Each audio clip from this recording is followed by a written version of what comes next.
The slap rang out like a gunshot across the business class cabin of a private charter jet, and for one long, suspended moment, no one breathed. The flight attendant stood with her hands still raised, chin lifted, eyes cold with the kind of contempt that does not arrive overnight. It is built, brick by brick, over years of small cruelties that went unchecked. The woman she had struck stood perfectly still, no gasp, no tears, no trembling lip. Just a silence that felt somehow heavier than rage. No one in that cabin knew who she was. No one had bothered to find out. They saw a black woman in a dark hoodie and wire-rimmed glasses dragging a single worn carry-on through the rain-slicked tarmac of a private airfield, and they made their assumptions in under 3 seconds. They were wrong. Catastrophically, expensively, irreversibly wrong. Her name was Valerie Grant. And by the time the sun rose over the city the next morning, that airline would begin losing millions of dollars, not in a week, not gradually, but in a single, brutal, unforgettable day. That is the story of what happens when an entire organization mistakes surface for substance, and when the person they have chosen to humiliate turns out to be the one holding the key to their survival. It had started, as so many disasters do, with something small and ordinary. A commercial flight cancellation. The storm had rolled in from the coast without much warning, grounding half the departures out of Harrington International and sending 300 stranded passengers scrambling for alternatives. Valerie had been returning from a quiet weekend in the mountains. No staff, no security detail, no assistant. She traveled that way on purpose. She had learned long ago that the truest picture of any industry was revealed not in its boardrooms, but in how it treated the people it assumed did not matter. So she wore the hoodie.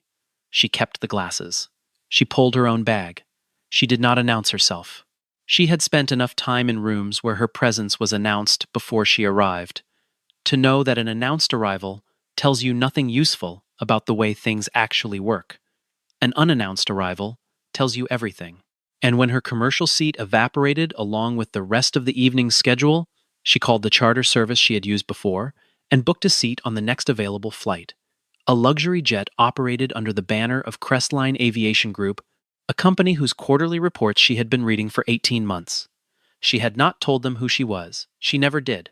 The jet was sleek and ivory white, parked at the far end of the private terminal where the rain fell in silver sheets against the hangar lights.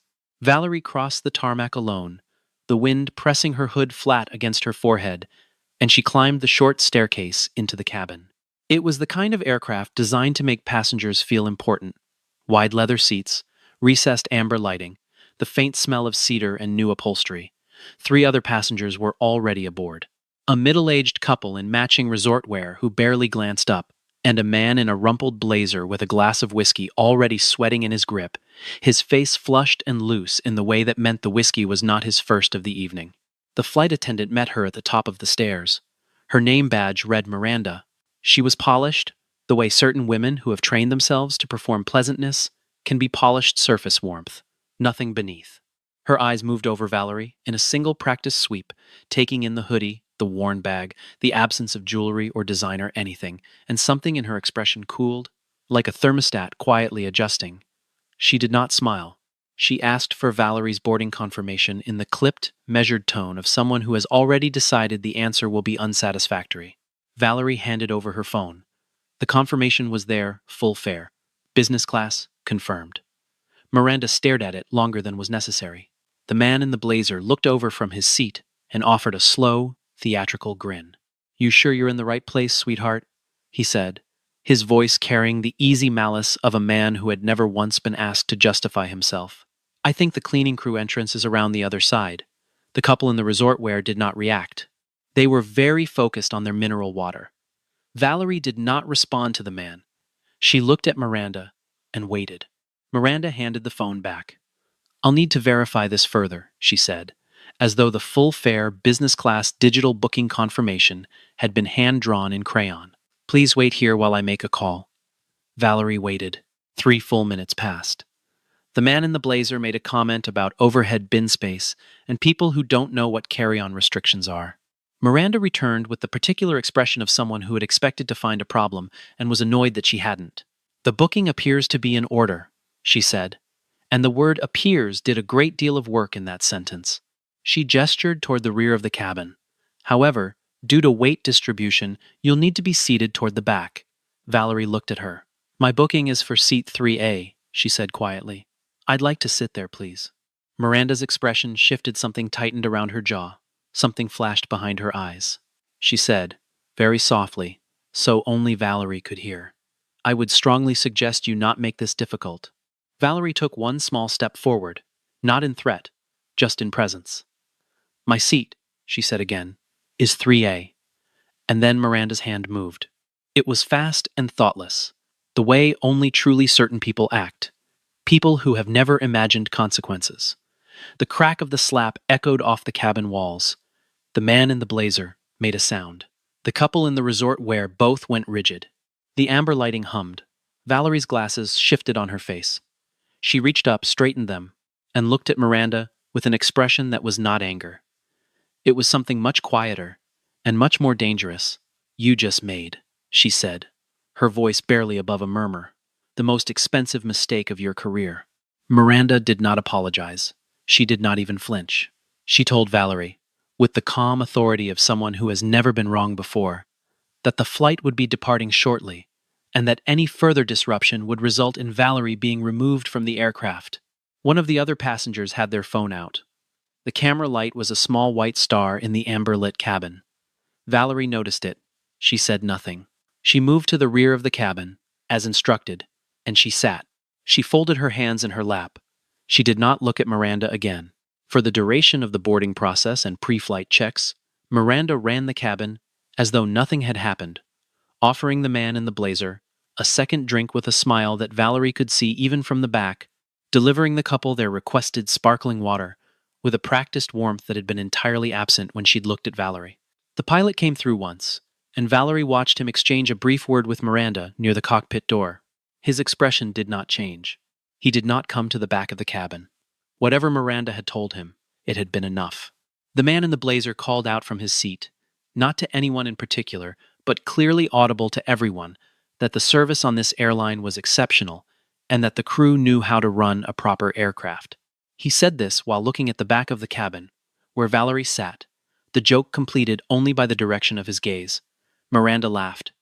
It was a professional laugh, calibrated and brief, the kind that signals approval without explicit complicity, which is its own form of complicity.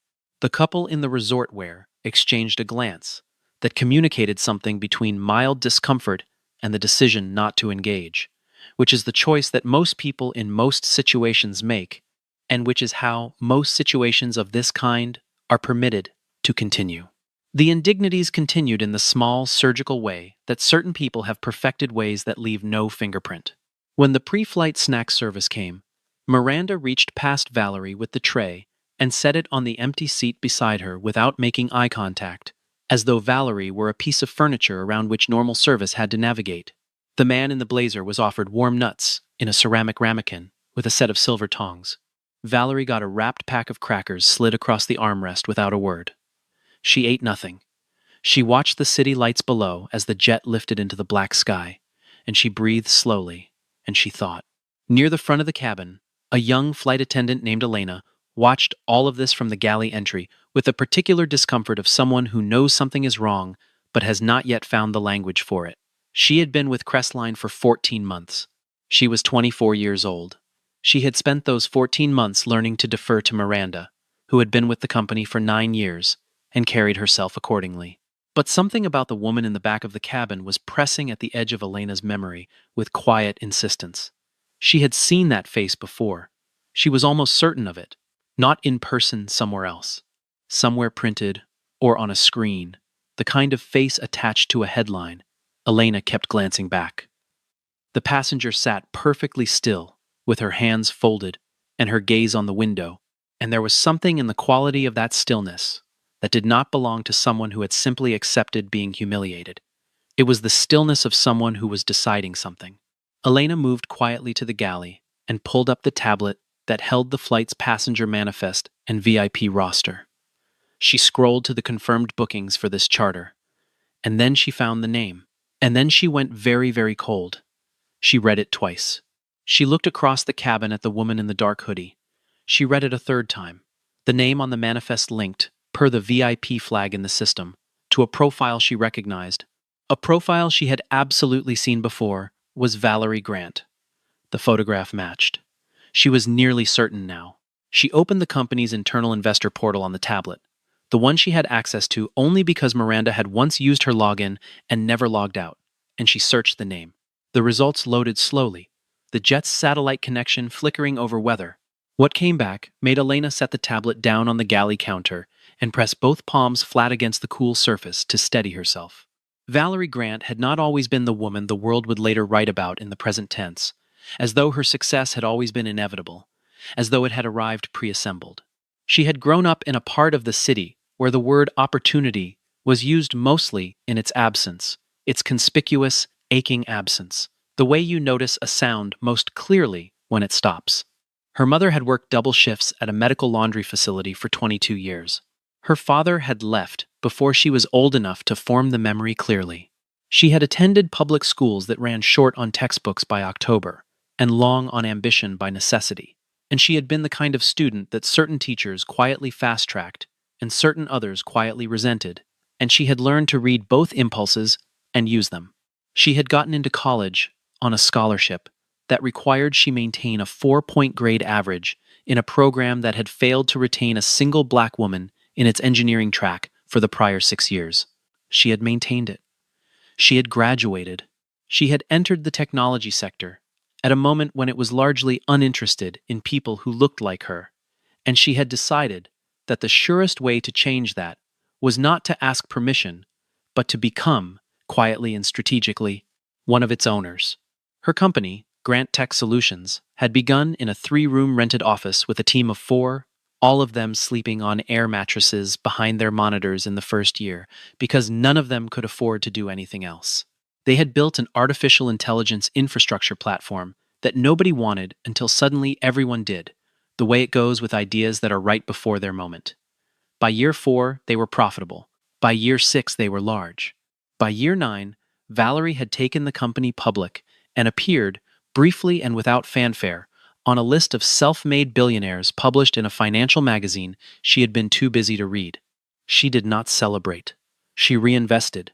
She did not make speeches. She kept the same apartment for 2 years after she could have bought any building in the city, because she had not yet decided what permanence should look like, and she was not willing to let money make that decision for her. She moved eventually, but modestly, into a place that was comfortable rather than impressive, because she had grown up around people who performed wealth they did not have, and she had always found it exhausting to witness. She did not perform anything. She moved quietly into the world of strategic acquisition and silent equity, building a portfolio of stakes in companies across aviation, real estate, and logistics companies that often did not know the name behind the fund that held their shares. Crestline Aviation Group was one of those companies.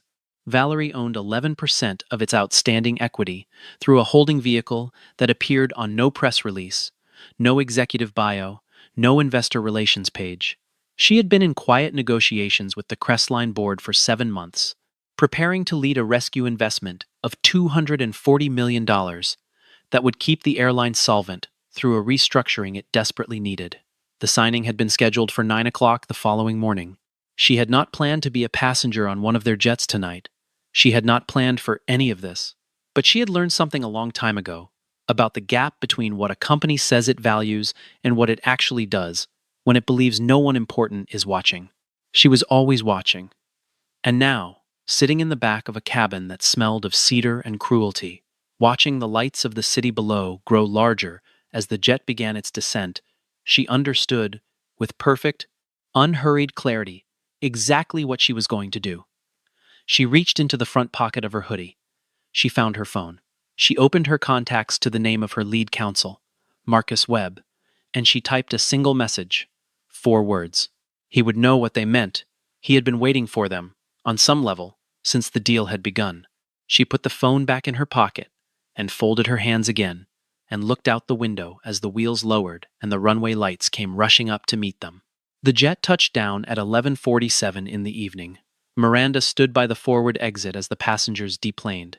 and she smiled at the couple in resort wear, and she thanked them by name, and she looked through Valerie as though she were transparent. The man in the blazer wobbled past, with a parting remark about women who didn't know their place, directed at no one in particular, and aimed, everyone understood, at Valerie. Miranda offered him a gracious farewell. Valerie walked down the stairs and across the tarmac in the rain without looking back. She did not hurry. She found her driver waiting at the edge of the private terminal, held open the door of the car, and then she sat in the back seat in the dark, and she made 2 phone calls. The first was to Marcus Webb, confirming the message she had already sent.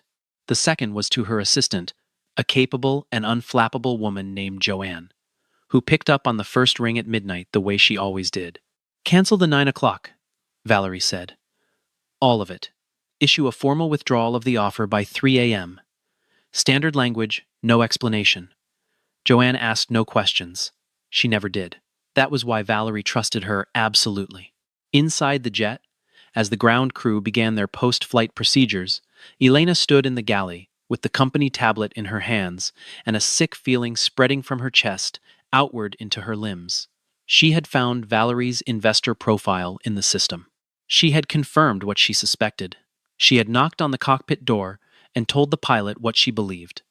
And he had told her that Miranda had handled the situation appropriately and that she should prepare the cabin for reset. She had found Miranda in the forward galley restocking the bar cart and told her directly, her voice barely steady, what she had found. Miranda had looked at her with a kind of tolerant pity, the way adults look at children who have said something embarrassingly incorrect. "Valerie Grant is a tech billionaire," Miranda said, very slowly, as though explaining this to someone who could not read. She would not be flying on a budget charter seat in a grocery store hoodie. And then Miranda had looked at Elena for a moment longer and said, "Let this go. And don't go looking for trouble that isn't yours." Elena had nodded.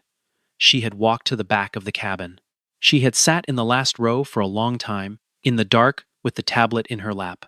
And then she had done the thing she had been told not to do. She had written a detailed incident report and emailed it to the Director of Passenger Services, the head of HR, and the CEO's executive assistant.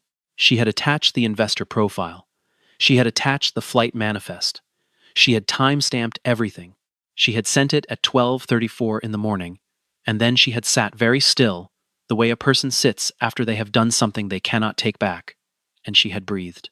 The email arrived in the inbox of Richard Hartley, CEO of Crestline Aviation Group, at 12:34 a.m. Routed from his executive assistant's account with the subject line marked urgent in red. He was asleep. The notification lit his phone on the nightstand. He did not wake. The email from Marcus Webb's firm arrived at 3 o'clock in the morning. That one he saw. He had set an alert for anything from Webb's office, because the signing had been scheduled for 9 a.m. And that kind of deal warranted vigilance. He sat up in the dark of his bedroom and read the email on his phone screen, and he read it again, and then he turned on the lamp and read it a third time. It was brief, formal, unambiguous. Valerie Grant, through her investment vehicle, was withdrawing entirely from the proposed transaction, effective immediately, with no further comment at this time. He sat in the lamplight for a long time. Then he opened Elena's incident report. He read the whole thing.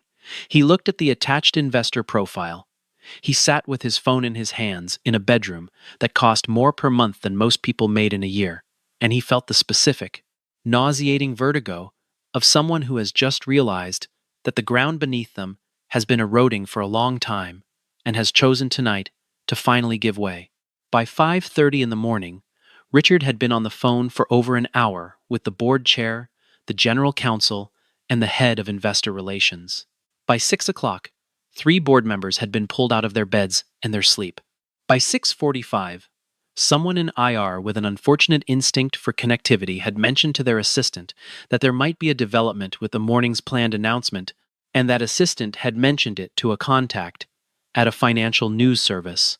And that contact had run the math, the withdrawal of a major unannounced rescue investment just before market open, and had published a brief item under the headline, Crestline Aviation faces uncertain morning after reported.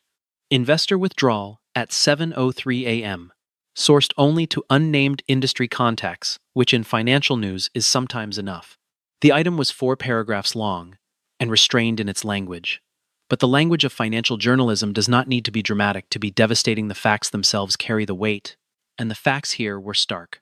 A $240 million investment, widely anticipated in certain financial circles, even if never formally announced, had vanished. The question being asked in those circles by 7:30 was not whether Crestline had a problem. It was how large the problem was and how quickly the market would price it. The markets opened at 9:30. By 9:42, Crestline stock had dropped 8%. By 10:15, it had dropped 14%. The headline had been picked up by 3 larger outlets. A former Crestline board member, who had resigned over a governance dispute 18 months earlier, made a statement to one of them that was measured and damaging in precisely equal proportion. By noon, the stock was down 21%. The company had shed, in the arithmetic of public markets, somewhere between $40 and $60 million of value in a single morning, depending on which moment you measured. The board called an emergency session. Richard Hartley sat at the head of the table in a glass-walled conference room on the 38th floor and watched people he had known for years look at him with the specific expression that appears on the faces of powerful people when they have identified who is going to absorb the consequences of a disaster. The question at the center of the emergency session, the question that kept surfacing and sinking and resurfacing, like something that would not stay submerged, was why. Why had Valerie Grant withdrawn? The deal had been months in the making. The terms had been agreed. The contracts had been reviewed 4 times by counsel on both sides. And then, the night before signing, a withdrawal with no explanation. The board general counsel flagged Elena's incident report. It had been sitting in 3 inboxes since 12:34 a.m. and had been read by exactly one person, Richard, before this meeting. It was read aloud now. The room was very quiet when it ended. Someone asked for the security footage from the charter jet. It took 40 minutes to pull and load on the conference room screen. And then the room watched, in silence, the footage from the cabin camera that covered the forward section of business class. The footage showed Valerie arriving. It showed the exchange with Miranda. It showed the moment brief and sharp and unmistakable that ended the careers of several people and began the most expensive news cycle in Crestline's history. Richard Hartley said 4 words in the silence that followed. They were not the most eloquent 4 words ever spoken in a boardroom, but they were among the most accurate. What have we done? Miranda was called to the company's main offices by a message she received on her personal phone at 9:15 that morning, because her company phone had been remotely locked at 9:01. She arrived at the building at 10:40, dressed in her full uniform out of instinct, the way certain professionals reach for the uniform as armor. The security guard at the reception desk asked her to hand over her access badge. He did it quietly and without drama, which was somehow worse. Her corporate email had been deactivated. Her access to the crew scheduling system had been revoked. She was escorted to a small meeting room on the 2nd floor, where 2 people from Human Resources and 1 person from Legal sat waiting, with an expression that was professionally neutral and thoroughly devastating. The room was small and windowless. There was a water pitcher on the table. No one offered to pour. She still believed, in that room, in those first minutes, that there had been a misunderstanding of some kind, that the complaint had been filed by a difficult passenger who had not understood protocol, that the appropriate sequence of reviews would vindicate her, that 9 years of service record would speak louder than one evening's incident report. She said so. She said that the passenger had been difficult, and that she had maintained order, and that whatever complaint had been filed was an exaggeration. The HR representative said nothing. The legal representative opened a folder and slid a printed still from the cabin security footage across the table. Miranda looked at it. Something happened to her face. It was the first moment, in all of it, that she truly understood the specificity of what she had done and where she had done it and who she had done it to. And even then, in that first flicker of understanding, what crossed her face was not remorse. It was the white shock of a person realizing that the world is not, after all, arranged in their favor. Outside the building, the news was already moving. The footage had been sourced from the passenger with the phone, from the aircraft's own camera logs, from a crew member who had not been Miranda, details unspecified. And by midday, it was everywhere that these things go. when a story contains all the necessary elements in the right proportions. The public's response was instantaneous and total. People who had never flown Crestline, who had no particular investment in aviation at all, found themselves furious in the specific and righteous way that emerges when something that has long been suspected is suddenly undeniably visible. The hashtags formed and spread. Advocacy organizations issued statements. Two celebrities with large platforms made pointed comments. Three Crestline corporate sponsors issued brief internal reviews, which is the language companies use when they are deciding how quickly to exit a situation. By 2 in the afternoon, a second major sponsor had paused its marketing partnership pending an official inquiry, a phrase that in sponsorship contexts typically functions as a slow goodbye. Valerie Grant gave no interviews that day. She was, as far as the public record showed, unreachable. Her publicist, a calm woman named Sylvia, who had worked in communications for 20 years and who understood the strategic value of a particular kind of silence, confirmed only that Miss Grant was aware of developments and would speak at the appropriate time. The appropriate time, Sylvia had privately determined in consultation with Marcus Webb, was 4 o'clock the following afternoon, when the news cycle had been allowed to fully self-organize around the documented facts and the public's own moral conclusions, so that Valerie's voice, when it arrived, would land not on a landscape she had to shape, but on one already shaped in her direction. She appeared on a financial news program broadcast from a studio in Midtown, seated in a gray chair in a dark blazer, her natural hair framed by studio lighting that made her look exactly like what she was composed, accomplished, unhurried. The anchor, a veteran interviewer named Christine, who had sat across from secretaries of state and technology founders, and had learned to read the way a subject holds their posture, noted afterward that Valerie Grant was among the most controlled interviewees she had encountered in 23 years. She did not cry. She did not perform outrage. When Christine asked her to describe what had happened on the jet, she described it in the clear and factual register of someone giving testimony, not of someone seeking sympathy. When Christine asked how she felt, Valerie was quiet for a moment, and then said something that was replayed hundreds of thousands of times in the hours and days that followed. She said, "The problem isn't the slap.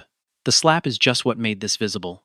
The problem is that they thought they had the right to treat a human being that way based on what she looked like.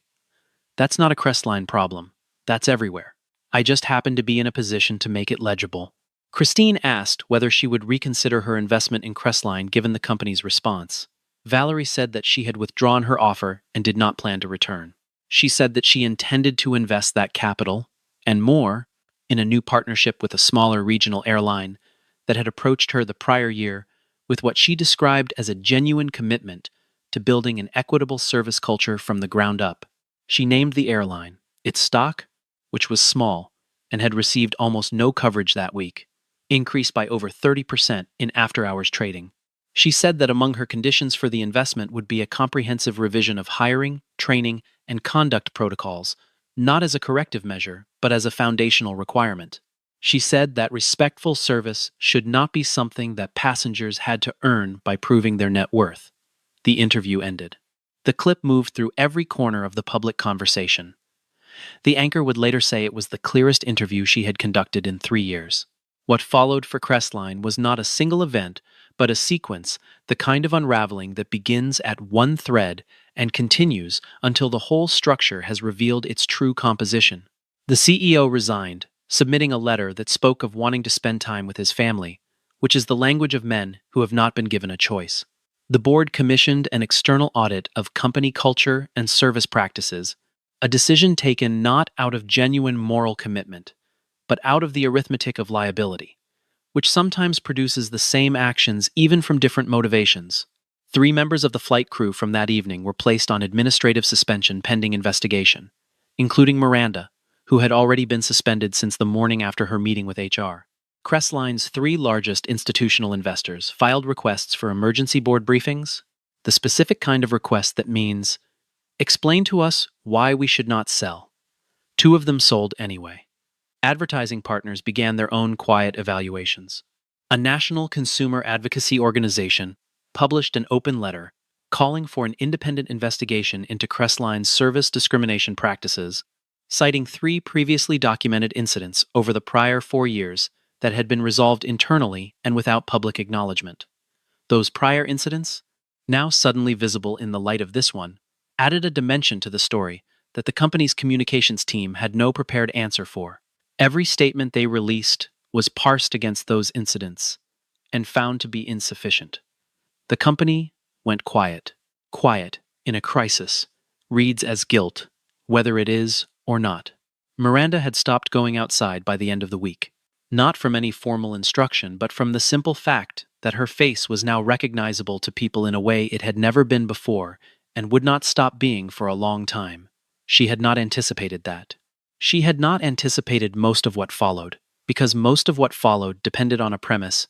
She had never genuinely entertained that the woman in the hoodie was not beneath her. She had believed, with the full settled confidence of a belief so deep it had never required examination, that she was right.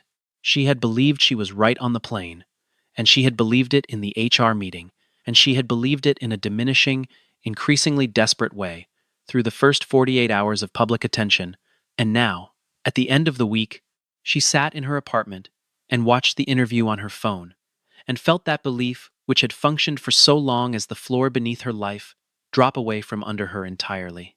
What was left was not immediately recognizable as anything. It was a space that had previously been occupied by certainty, and certainty, once it goes, leaves a very particular kind of quiet behind it. She sent a message through her attorney to Marcus Webb's office, requesting a meeting with Valerie Grant. She expected no response. She received one in 3 days.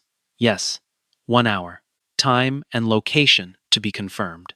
She arrived at Valerie's offices, a suite of clean, minimal rooms on the 22nd floor of a building she had passed 100 times, without knowing who occupied it exactly on time. She wore no uniform. She carried nothing.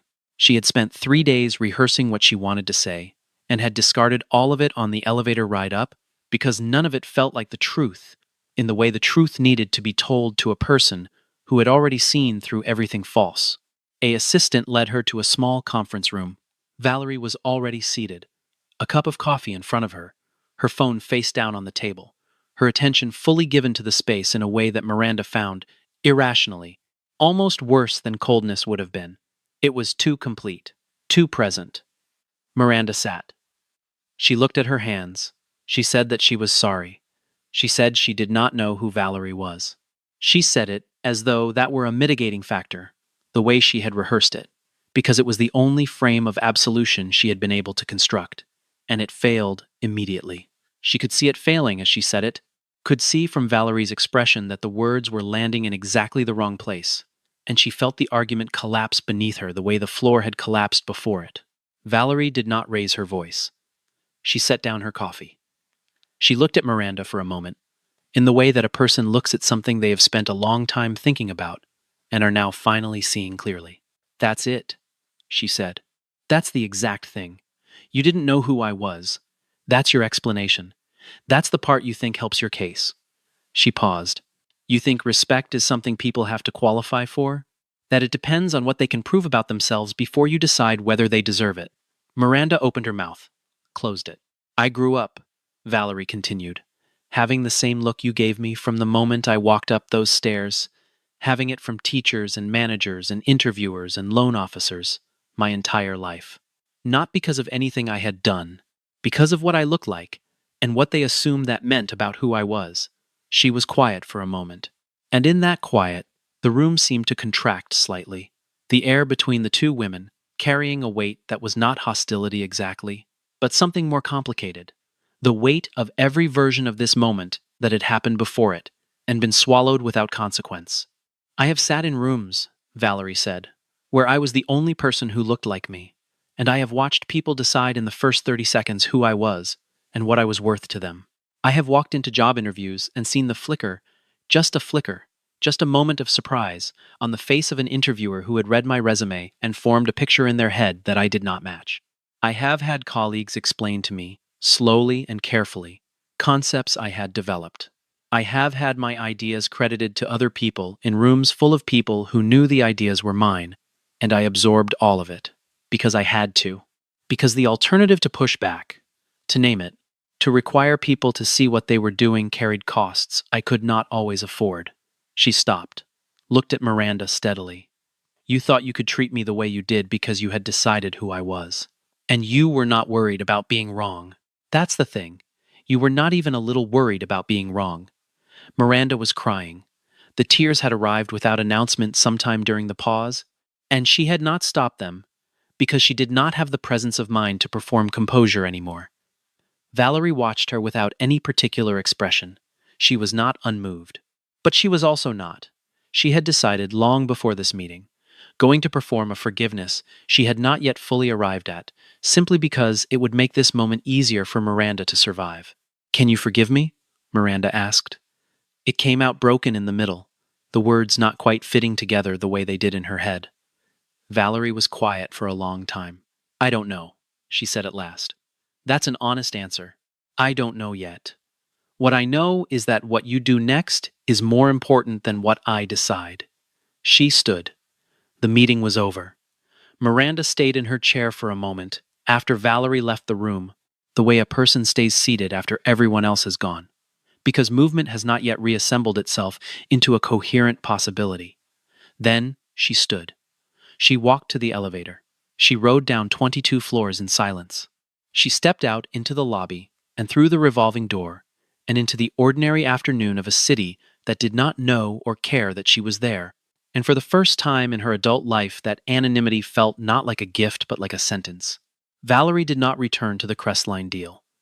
She had made that clear in the interview, and she made it clear again in the formal communications from Marcus Webb's office that followed.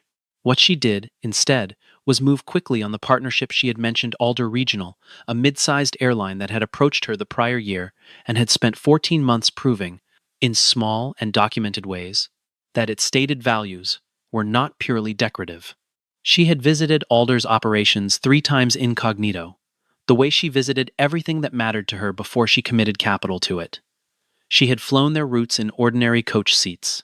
She had watched how the crew treated the elderly man who could not get his bag into the overhead bin, and the mother traveling alone with an infant and a toddler and no one to help her, and the visibly anxious young man who had never flown before and said so to the agent at the gate and was met, in each case, with patience that appeared genuine rather than performed.